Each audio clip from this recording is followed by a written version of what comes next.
this tzizit katan. So, but the Ashkenazim is different. By the Ashkenazim, they make a separate bracha on the tzizit katan. But again, the tzizit katan again represents a lower level. Again, it's very important to make that distinction because both of them share the same thing. They're both a piece of cloth. They're both a piece of cloth, and a piece of cloth by itself means nothing. Again, let me explain another piece. The piece of cloth represents God's message, but God's message without a receiver, what does it mean? What does the Gemara say? En melech bli am. There's no king without a nation, right? If let's say I say, Jay, you're now going to be king. You say, okay, king over who? Over the table. Well, I don't want to be king over the table. Give me people. What does that mean? The whole reason that God made a message is because there is a receiver. If there was no receiver, God has no business. What does he make a message for? For who? For the air? For the animals? For who? For nobody. The whole reason he makes a message is for the receiver.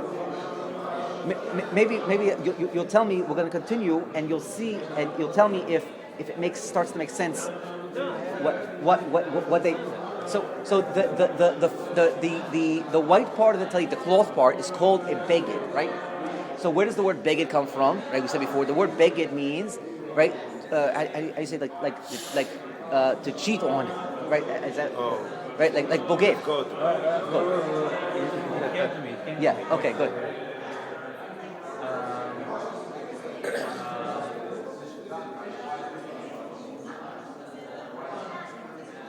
למרות שאתה, even though that you say that talit ketan is because we still don't have the understanding right. and so forth, so that's why it's talit right. ketan. And you're referring to both from the same perspective of the beged itself. Right. And I'm saying, what I kind of like know, saying is that the talit ketan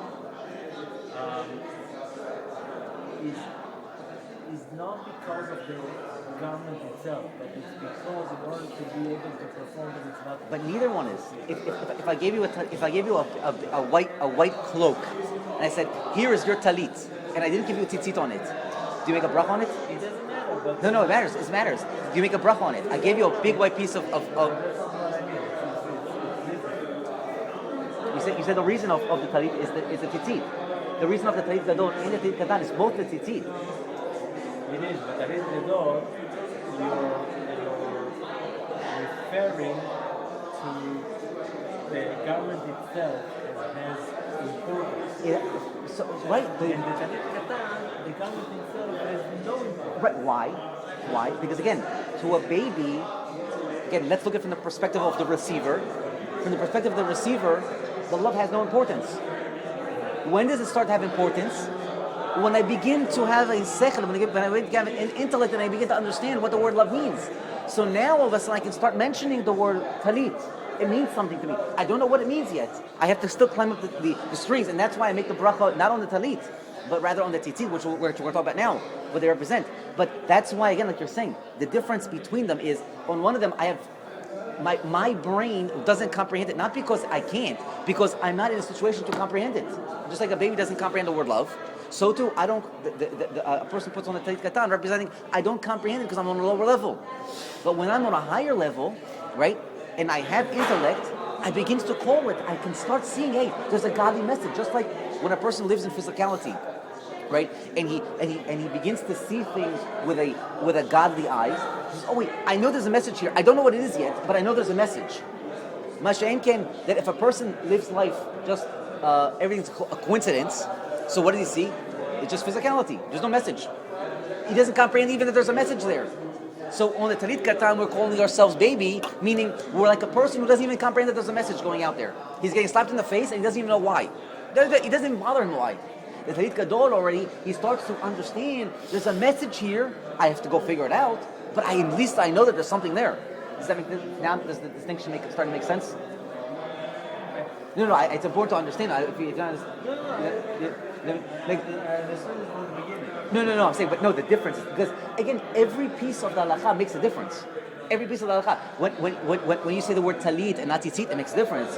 When you mention the talit gadol as a talit and a talit katan not as, it makes a difference. Every piece makes a difference because every piece is to reflect how we are perceiving a God.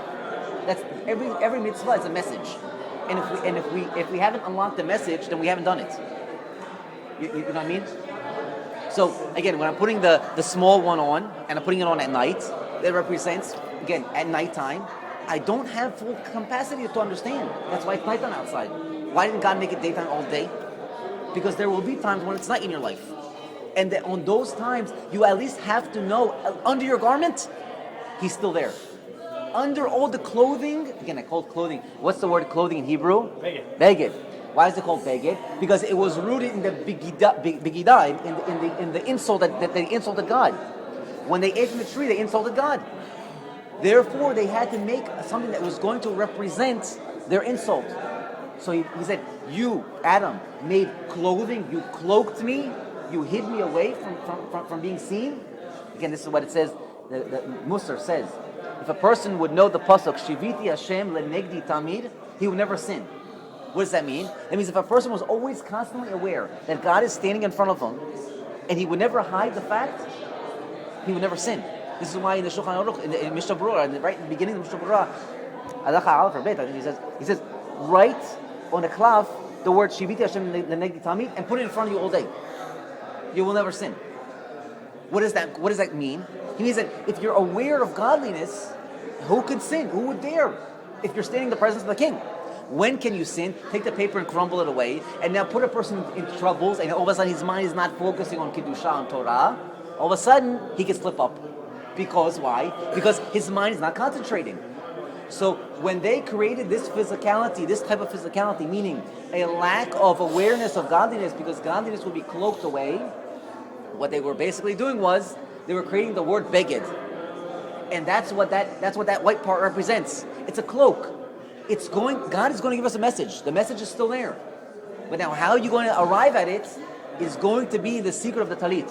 If you understand the secret of the talit plus the tzizit, you understand what is the message behind all of physicality. Okay, so we say that the word tzedakah. Again, we're going to go concepts first. What's the word tzedakah? We said the word tzedakah represents God's name, Yud, and a K, and a Vav, and a K. It's very important to understand this concept because we're going to go even deeper on it. So we said the Yud is a small coin.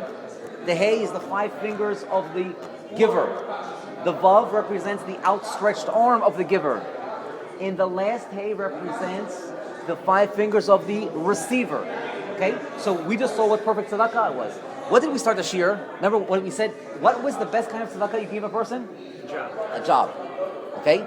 So we know that in order to give that person a job, you have to have a giver, you have to have a receiver. Now the giver has to give him something.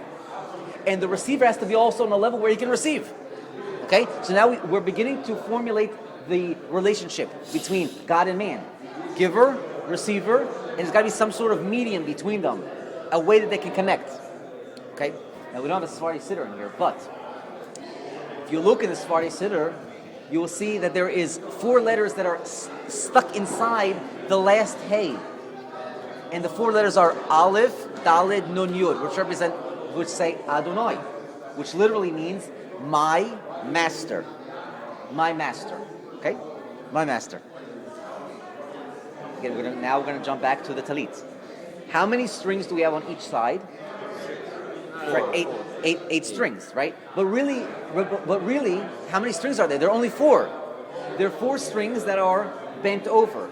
So you take 4 strings, and here's a hole. Take the 4. You take the string. Let's say there's 1 string. I bent it, so I have 1/2 on this side and 1/2 on this side. But really, they're 1 string. It's only 1 string. But it perceives to me like 8 strings. But really, it's only 4 strings. Representing what? Now we're getting to the crux of it. I told you that tzedakah represents God's name of giving. He's the ultimate giver. How does a person give? He needs to create a situation where the receiver feels like he's earning it. Okay? So, he signs them up to a job. He says, listen, buddy, I got a great idea for you. I'm a carpenter. I'm going to hire you. And the guy doesn't know anything about carpentry. He comes and brings him on as an apprentice, and he trains him here, trains him there. And meanwhile, the guy, the owner of the company, he feeds him like these little tidbits and these little jobs so that the guy starts feeling like he's knowing what he's doing. Okay? So he hired him. He's a poel.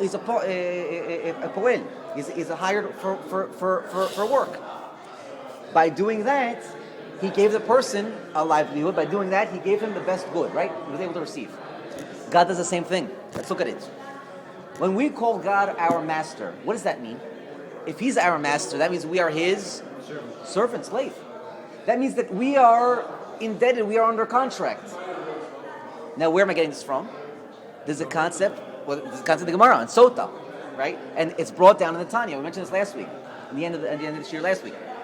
The Tanya says, the beginning of the Tanya says, that it quotes the Gemara in Sota, that before a soul comes into this world, the soul makes a shvuah, makes a swear, signs a contract, right? What's the contract? It says, Tiyeh tzadik ve'al tiyeh rasha. Be a tzaddik and don't be a rasha. Meaning what? Do my mitzvos and don't not do my mitzvos. That's the deal he made. He signed a contract. Basically, what he was doing was he was creating himself to be a poel, how do you call it poel? A worker for hire. He was being a worker for hire. Okay, up to here, everything was. Where concepts are okay. Yeah, okay, okay. So we said again, Yud K Vav K represents the nature of the giver and the receiver. How does the receiver receive? He has to be contracted. He has to be under contract. That's why he calls God my master. That's how he understands God.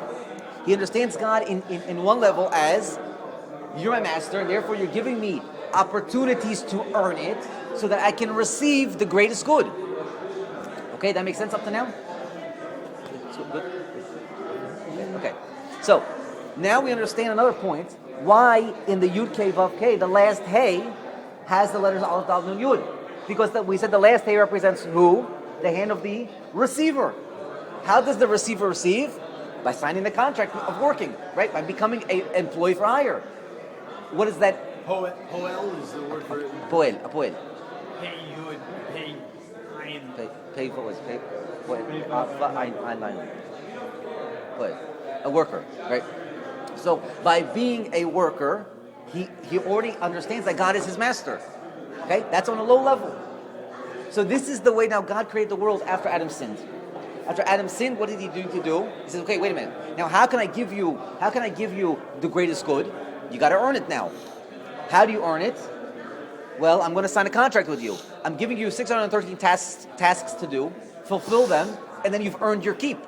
By doing them, you will on a low level, you will have purchased the good. Purchased the good. Okay, does that make sense? So now again, there's no more busha. There's no more embarrassment. Again, malbush. Malbush has the word busha, bush, right? So there's no more of that. So we're going to go further. So up to here, we're good. So now we understand what the strings themselves, why they were curled. Okay? We now understand also how God directs his message into the world. The unfathomable, the message that we can't comprehend represents the white parts. We got no clue about what that means. So he says, okay, a king needs a nation. Why does the Gemara use that word king needs a nation? Because what's the word Aleph Daled Nun Yud say? King, my king. Right? So when it says there's no king without a nation, it's referring to this level called Aleph Daled Nun Yud. The time that you're going to earn it. We'll put it in quotations. Again, each concept is a series of concepts. So when you can start putting them together, right? Then we'll be able to say one word, and all these concepts will come into play. So whenever you're going to see the word Melech, Malchut, you will automatically think, oh, that's the earning stage. And I need that earning stage because I want to receive the best good.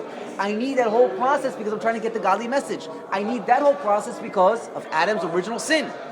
Because when Adam sinned, he made a malbush. He made a covering.